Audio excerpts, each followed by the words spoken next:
Ever get that, like, shivery feeling?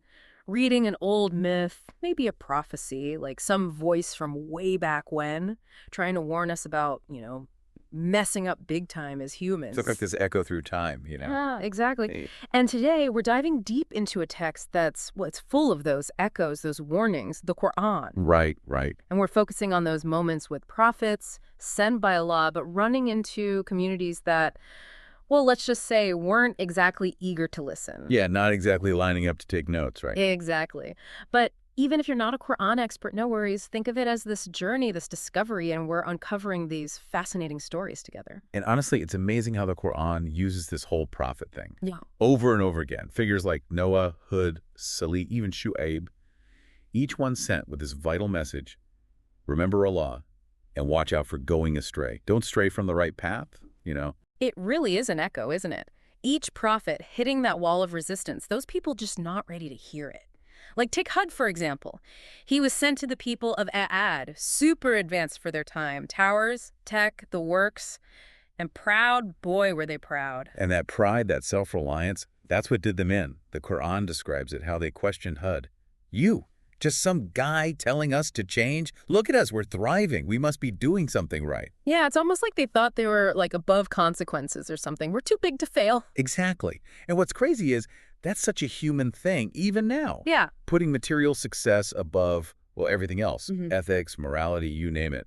It's like those towers they built, they were a shield, not just against the elements, but against any consequence. They thought they could outbuild fate itself. It makes you think, how do we react when we're faced with tough truths, especially the kind that make us question everything we thought we knew? Ever felt that? That resistance inside.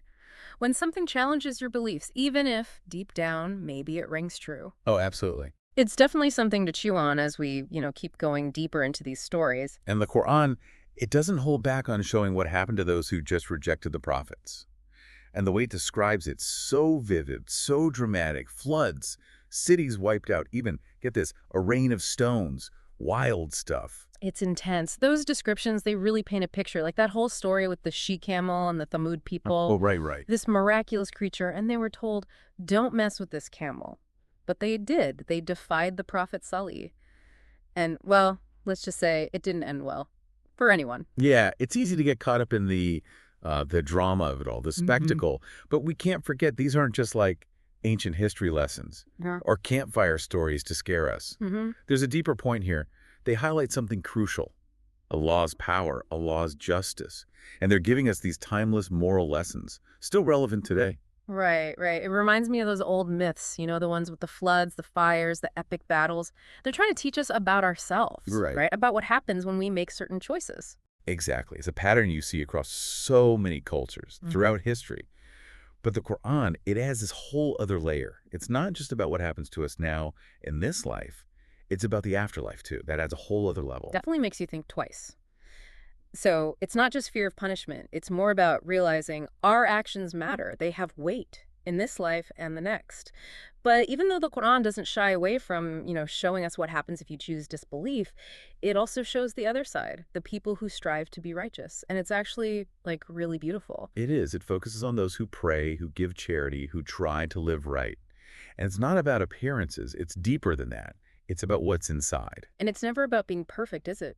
It stresses seeking forgiveness. Because we're human, we're going to mess up. So important. Sincerity, humility, that's key. There's this one verse that always gets me. It describes Allah's servants as those who walk upon the earth easily. Such a powerful image, right? Not just how they move, but their whole being, their spirit. Totally. Meeting those challenges with grace, responding to the tough stuff with this inner peace, that quiet strength. And it makes me think of other spiritual traditions. It's universal, isn't it? That search for inner peace. Absolutely. That kindness, that forgiveness, that inner strength and compassion. It doesn't matter where you come from, what you believe. Those are things we all search for. And speaking of universal, the story of Solomon and the Queen of Sheba, that one's a classic. Wisdom, talking animals, a magic throne. What's not to love? It's a favorite for a reason, right? And yeah, the fantastical elements, they grab you. But the real core of it, it's about something deeper. Solomon, this incredibly wise man, he was given a task by Allah, a delicate one, to guide the Queen of Sheba. She was worshiping the sun at that time to guide her toward the truth of Islam. And let's not forget about that throne. Iconic. The Quran tells us, Solomon, he challenged the jinn, those beings with unbelievable powers, to bring him the queen's throne, just like that, as a way to show her, this is the power I have been given by Allah. Exactly. A demonstration of the power Allah bestowed upon Solomon. But it goes deeper than that, too. It's a lesson in humility, about recognizing that even with all our human power, there's a greater force at work. Talk about humbling, right? You think you've got it all, seen it all, the wealth, the power, and then, bam! Something comes along and just blows your mind, changes everything.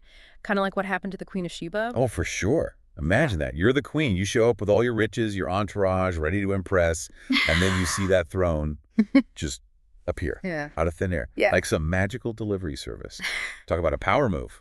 That's really shaking her up. I bet. It's like sometimes seeing is believing, you know? It's not what someone tells you, it's witnessing something incredible, something you never thought possible.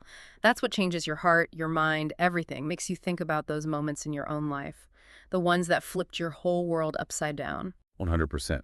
And the Quran, it's so smart about this. It uses these stories, right? Yeah. Full of symbolism, characters you connect with. It's like, that's how you get these deep spiritual ideas across. They stick with you. Make you think about your own life, your own beliefs, your connection with, well, with the divine, however you see it. That's what gives these stories such power. They're not just dusty old tales. They're about, like, the big stuff. Faith, morality, our place in the universe. It's timeless. And it makes you want to take stock, right? Look at your own life. Think about the choices you're making and try to live right on the inside and in how you treat others. Those stories we talked about, the warnings, the examples of people who embraced what's right, it all fits together like this tapestry, this guide. This has been quite a journey, exploring these parts of the Quran, seeing these stories come to life, and to think we're just scratching the surface. We could do a whole other deep dive on this easily, but for now I'm curious. Out of everything we talked about today, what stuck with you? What really landed and why? It's something to ponder as you keep exploring. The Quran's got layers, man. Endless stories and teachings. So much to discover.